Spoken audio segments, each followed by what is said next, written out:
welcome to another episode of Grow Deep with Miss Erica. This week, Miss Erica is dressed like a house because we're going to explore what happened to Joseph and his whole household when they end up in Egypt. All right, let's get started.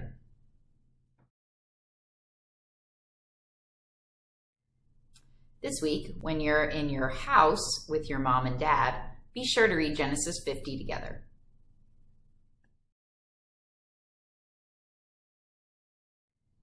This week on our Big Bible timeline, we're exploring the very last chapter in the book of Genesis, Genesis 50.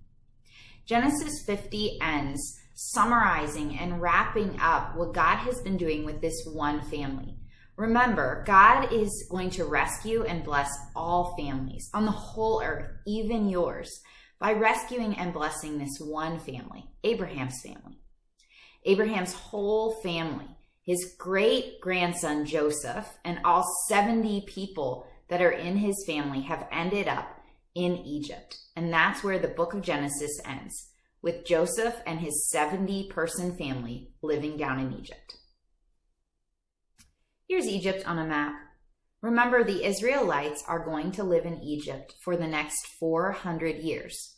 So for the next few stories, we will be looking at the Israelites living in Egypt. So here we are at the end of Joseph's story. The Bible tells us that Joseph was 110 years old. He's about to die, and so he calls his whole family to him because he wants to tell them something very important. A little while ago, Kyle made me these awesome puppets, Abraham and Sarah. When Joseph is talking to his family, he reminds them about God's promise that he made to Abraham a long time ago. So I'm going to read to you from Genesis 50 with this Abraham puppet.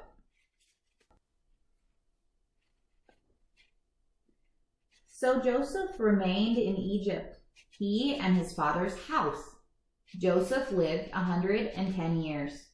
And Joseph saw Ephraim's children to the third generation. The children also of Machir, the son of Manasseh, were counted as Joseph's own. And Joseph said to his brothers, I am about to die, but God will visit you and bring you up out of this land to the land that he swore to Abraham, to Isaac, and to Jacob. Then Joseph made the sons of Israel swear, saying, God will surely visit you, and you will carry up my bones from here. So Joseph died, being 110 years old. They embalmed him, and he was put in a coffin in Egypt. Joseph wants to remind his whole family, all 70 of them, that God will do what he promised. God promised Abraham, Joseph's great-grandfather, and Isaac, Joseph's grandfather, and Israel, Joseph's father, that he would rescue and bless all families on the whole earth, even yours, by rescuing and blessing their family. And God promised that he would bring their whole family one day back to Canaan and give it to them as their special home. But remember, they're not in Canaan. All 70 of the Israelites are living in Egypt right now. But Joseph wants to remind them that God will do what he promises. So 2 times, Joseph tells all the Israelites who are living in Egypt that someday God will do what he promised, and he will bring all of us back to Canaan. Remember, the Israelites end up being slaves living in Egypt for 400 years.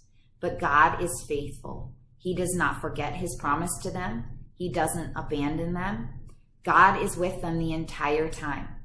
And after 400 years, God keeps his promise, and he brings all the Israelites back to Canaan and gives it to them as their special home. God always does what he promises. Sometimes you or me might be in a situation or a place or a season of our life that is scary or uncomfortable. We might even be somewhere we don't want to be at all, like the Israelites end up being in Egypt. But God does not forget us or abandon us. He always keeps his promise. God always does what he says he will do. and he does keep his promises for us no matter what.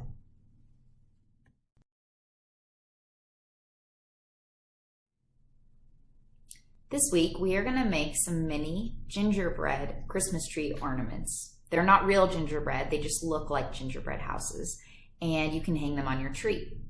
But they're also going to remind us that God always keeps his promises. First, you're going to need some cardboard that you don't need anymore. Ask your mom for an Amazon box, and then have your mom or dad cut out a bunch of little houses. Houses are pretty easy. It's just a square and then a triangle on the top. It doesn't have to be perfect. You're going to need one for everybody in your family. You're also going to need some white paint and paintbrushes, or a silver Sharpie or a white paint pen will work as well.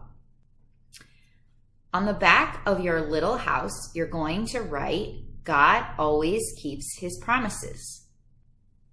Have everybody do that on the back of their little house. Then you're going to need to let that dry if you're using paint. Then flip it over and paint or draw a little gingerbread house on the other side. You can add lots of details and snow. If you want to get out some other colored markers or paint, if your mom or dad says that's okay, you can add other details as well. But I thought it was cute to leave mine white, so it looked like a gingerbread house.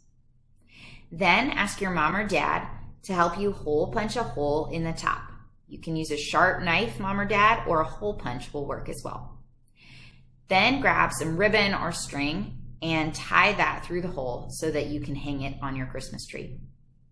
If your family is going to a small group Christmas party this year from GCCC, this is a great activity to have the kids or families do together as part of that party. All you'll need is some cardboard and some paint pens, so it's a pretty easy low prep activity that you can do for everybody. You could even watch this video at your small group Christmas party if you want. And it's a fun way to remind everybody that God always keeps his promises. All right, guys, it's been so fun hanging out with you. Thanks for watching another episode of Grow Deep with Miss Erica. Bye!